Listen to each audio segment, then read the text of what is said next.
Everybody learns and functions in different ways, but if life is hampered by things like ADHD or poor motivation, there are places and people we can turn to for support. Let's welcome Ryan and Lindsay Roberts with Level Up Life to the table. Welcome, guys. Thanks for having us. That sounds like a perfect New Year's topic, right? Level Up Life.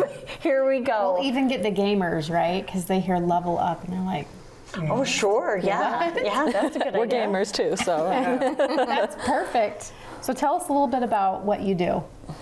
Yeah, a big part of what we do is we help students who are struggling with academics, but the big struggle is not really related to school. It's something mental health related, or relationships, or even medical, neurodevelopmental. And so we're helping kids with academics by approaching things more holistically. So I'm a mental health therapist, and Lindsay's a nutritionist. And we have other directors. Ryan and Lindsay and you two are married, correct? Yes, we are.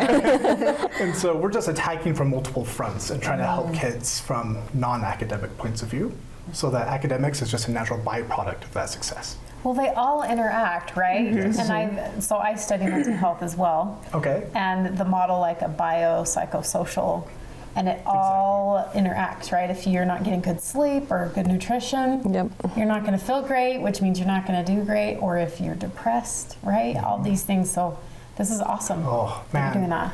I worked in a tutoring company years ago, and when we only could focus on the subject material, it was heartbreaking because the kids would come in and the issue was they do well with academics, but they go home to families that were broken, or they got out of a breakup, or teachers were frustrating. And we couldn't do anything about all of that. It was just teach the material and send them on their way. And grades wouldn't improve. It was rough. Yeah, because you're not. And then what if they have like an ADHD or something like that? And it's like, we gotta like teach the child in a different format or a different way. Yeah, we tried to, but at the time I didn't have the training. We didn't know how to approach those kind of problems.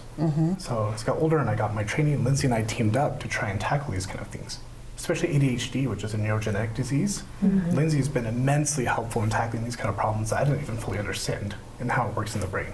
Tell us a little bit about that, Linz. What does that look like? Sure. Yeah, so kids with ADHD, a lot of the times, most of our kids that we work with have some amount of ADHD that they're struggling with. And what you see a lot is medicine that they're taking can make their appetite really bad. So if they, depending on when they take the medicine, they might forget about eating for the whole day. Like even they'll go to school and we'll have their lunch with them and they won't even eat it. They'll come home, they'll forget about eating. And then when they do have a chance to eat, it's just eat whatever is available and eat a lot of it. They really have sugar. They like sugar a lot more than other kids, and most kids like sugar, right? But scientifically, they actually absorb less glucose in the brain specifically than someone that doesn't have ADHD. And so that craving for sugar is actually, their brain telling them that they need it because they're not able to absorb it as much. So to that point, I guess what I would love to understand also is are pinpointing the ABCs, shall we say. So you identify the problems, and then how do we get, point B? How do we, bring them to you for the help? Because if they are having a bad diet or something, then how do we help, assist the situation? So first identify, right? So if is that like by the school, by the parents, and then they do outreach to you on their own? Yeah, and even if they haven't identified, they can even reach out to us because of Ryan's background. Okay. He can kind of guide you into where you start with identifying what the root cause is of what they're struggling with. Tell us about your background, Ryan. Tell us what training you've had. So it's a CMHC, so clinical mental health counselor. And a lot of my background has been in residential treatment centers. And these kids have everything set up for them, from nutrition to exercise to social structures, and so even academics.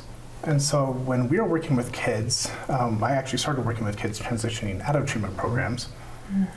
We are having to build their entire structure of life from the ground up. And so my background has been helping these students take their exercise routine with Lindsay's help, figure that out, and how to build social structures from nothing without really having the social skills, and how to work and advocate for yourself with academics, with accommodations, accessibility services, and how to reestablish connections with the family again. So we actually do have to touch on basically all of these. So to your point, we do a very in-depth needs assessment to make sure that we understand all these points of life. And we have other directors besides us that have to help and chime in on all the other aspects. So mine is mostly on the therapeutic side, but we see all of this. Do you how involved are families? Like, okay, so say a kid comes in, how involved do you have the parents? Like, what's their role that they play? They're very involved when they're 18 or 17 or younger. Let's take a diet plan, for example. Lindsay needs to be involved and help the parents with nutrition because the kids don't have much of a say on that. Yeah. But when they start going to college, parents are actually not much of a factor yet. We want them to be, and parents sometimes want to be, but the kids are often like, okay, we want parents. Let's get the nagging down. And It's so, time for me to make my own choice, maybe. and that's where the boundary control comes in. We have to help both parties manage that a little bit. So we're giving parents training individually and giving the kids training individually. So we're actually managing them both separately, helping them both manage a new type of relationship. So we actually handle that separately. It's kind of fun. So what does a program look like then? I'm just trying to imagine, like, okay, my child's struggling at school. Don't know what's going on with him. He did okay, now he's kind of going down. Is that, I reach out to you and say, can we come in for an evaluation? Or is that what happens? Yeah, that's basically what happens. They come in and we'll do an assessment that's pretty in depth, and we look at a lot of executive functioning skills. Then we look at the social skills and their overall health. And Lindsay will order tests if we need, and based on that, we'll then prescribe a plan, and we will have to go to the school to help implement the plan, or go to a medical doctor to implement a plan, or go to a psychologist for further testing. And we'll coordinate all of that help for the families. So they'll come to us first and we'll help prescribe or coordinate further efforts and testing for the family or for the district. So they can come to us first, and we kind of handle everything else for them. Do you get like, where do you get referrals usually? Are they from the schools? Like, they're like, okay, we've got, do you have connections with the schools where if they know there's a kid, then they know to reach out to you? Are you a resource for them? Yeah, we get a lot from schools, school districts, from treatment programs, and educational consultants. Those are the big four that we usually get referrals from. So if there's outreach then for assistance from you, what about like insurance plans? So if you've built a plan or something for the child, will insurance ever cover that?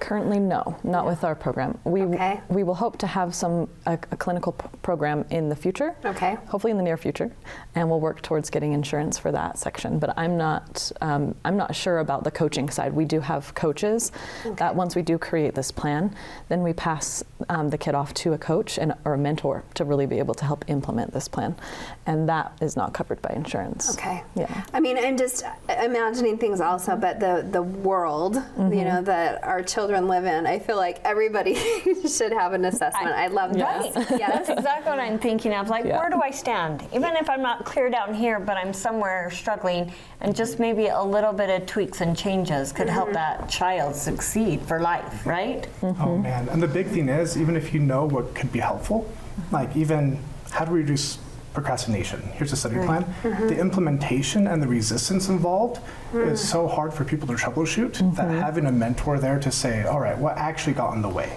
Right. And how do we actually work through that? Yes. That is so tough for families. Right. And so having someone there in the moment working with them to figure that out is essential for a lot of Right, and it's like I Google, I'm going to find someone that can maybe ADHD, but what about this? And here this is, you guys have kind of a mapped out plan. Like, this is what we can do to help the child succeed, Yes. or an adult.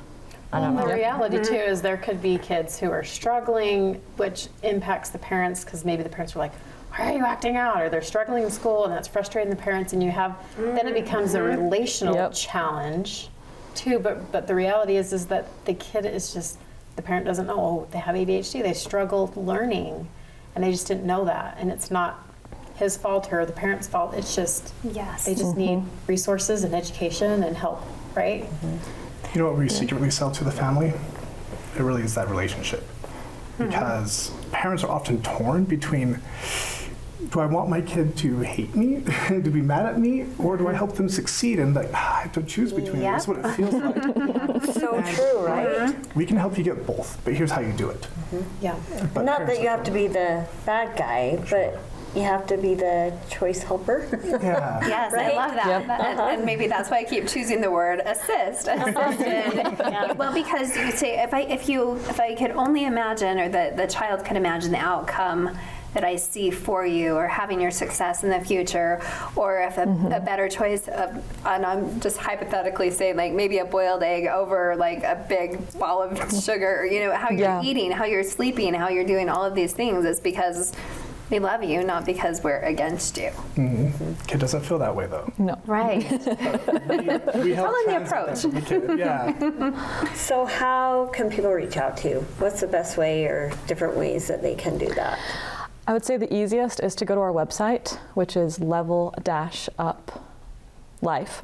Just spaced it in my head. level-uplife.com.